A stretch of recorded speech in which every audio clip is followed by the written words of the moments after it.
sepeli honoré libota na ngai mais ndenge to natangaki na mukanda na bino na sepelaki na mona bino bongo to solola de vive voix ngai vraiment bato bazala mingi pe tout ça dans le cadre de mon récent je vous présente madame mon épouse Sirène Dibinga et puis moi na biso Doma na sepela pe to yeba bino pour moi, c'est pour ça, le change, mais où il y a bien ma place. Toi, ça qui dit la tatou, mais ma, ngai nazaji, comme on a zaji, Kobetox, Abumaka Nyonso, Asakanakate, ou ça dit Sibaje, Bukakaka.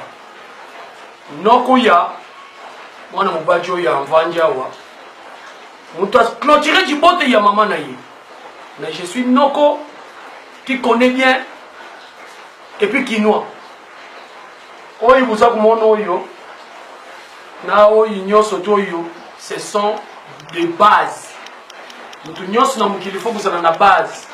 Si vous avez la base to, vous avez tout pour vivre. Voilà, base yango.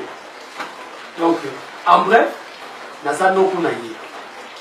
Donc qui a maman naïe, a chikanga naïe, mon âge, ou 10 ans. Donc, je les connais très bien. Et il y a déjà Kabini, à Chikakilo communauté.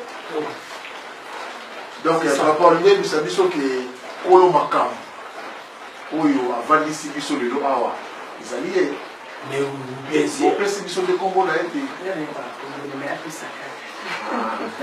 maman n'est pas secret à moi, alors problème il s'appelle Fa. Mais Ngai n'a pas pu Fa artiste. Parce que quand tu le vois, il est purement artiste. Dans sa façon d'être, expression corporelle, expression faciale, même sur drame. Donc, c'est ça. Bon, nous sommes moins de monde qui va voter à café au lait. Donc, Azab artiste, hein? Azab musicien ou bien. Non, artiste seulement de naissance. Donc, il y a beaucoup d'artistes. Et puis, Azab, on lui dit qu'on est artiste. Parce que pour faire, il est artiste. Tolier, Azab artiste. Mais lui, il est joueur. Quand la musique, il a fait la vie. Derrière, il y a qui est naboué. Mais c'est maintenant, il y a 3 ans. Donc, Yewana, à vous la parole. À vous la parole. Tout ça, vous suivez. Merci papa, merci maman, merci oncle. Une opportunité de présenter là. Ça pour la proposition. Papa, en premier lieu, c'est moi qui vous avez envoyé les lettres pour moi. Et en tout cela, il y a bien, c'est venu, bien, merci pour l'accueil. Si. On a comme on a Fabrice. On a balle, on a fa, on a joué. Je me sens capable de balle à moi. Vraiment. Il y a beaucoup de bandaté, beaucoup de bagarres, de me voir avec papa, maman, tout le monde, ma collègue là. Tout le monde autour de mes affaires de la série, moi, dans la merci. Comment c'est une pour permettre de passer le temps.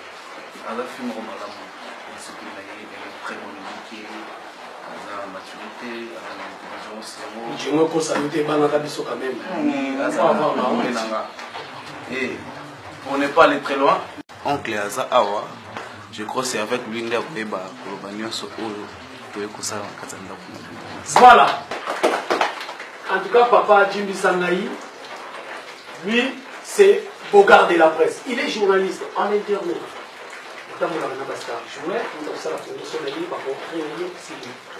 Lui aussi, caméraman. Mais il est base, Eric Axena. Caméraman aussi. Le fils de Kwaku Vantoto, pasteur Moukou, direction technique, il y a ACK. Il y a une télévision. Papa donc, on a fait mon papa,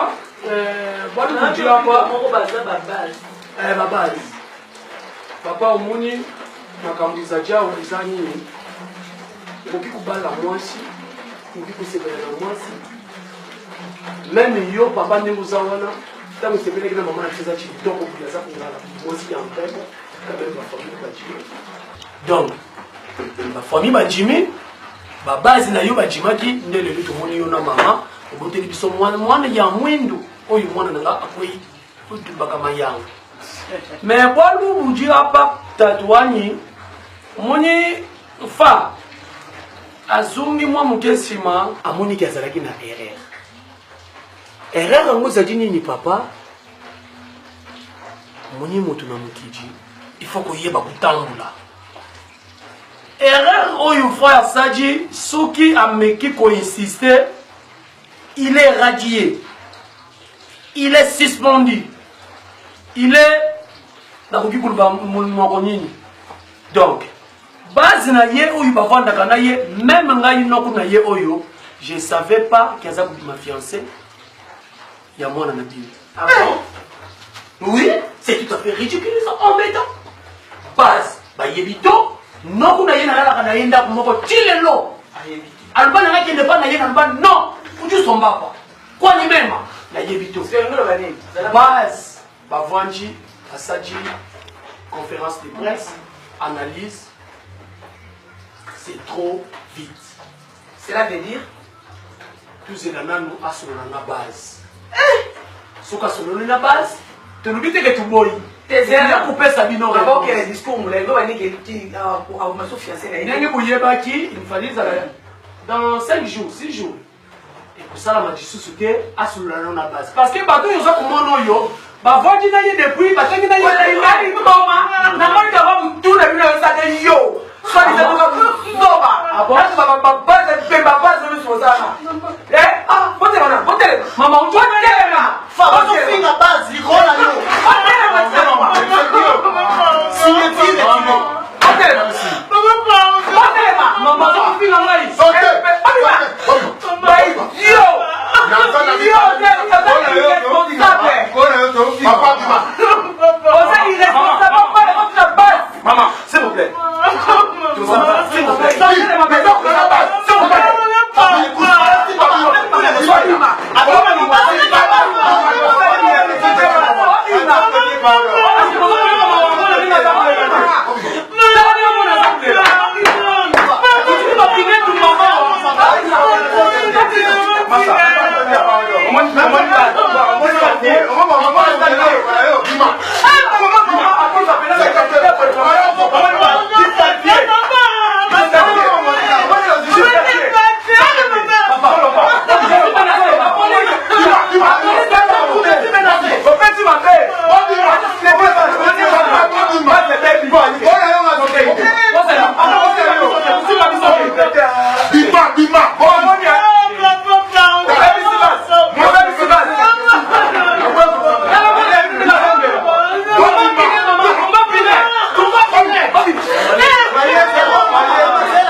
Finalement, ma base continue ma bolingo, base continue ma fiançailles. Finalement, tina oueze comme avant mon gars qui est loco, faut tout dans le base là. Na kena zo kakola biloko na oueze. Maman, exact 10 000, genre 8 000. On dit papa, avant de so bon, on faut tout dans notre base. Vraiment, c'est quoi finalement?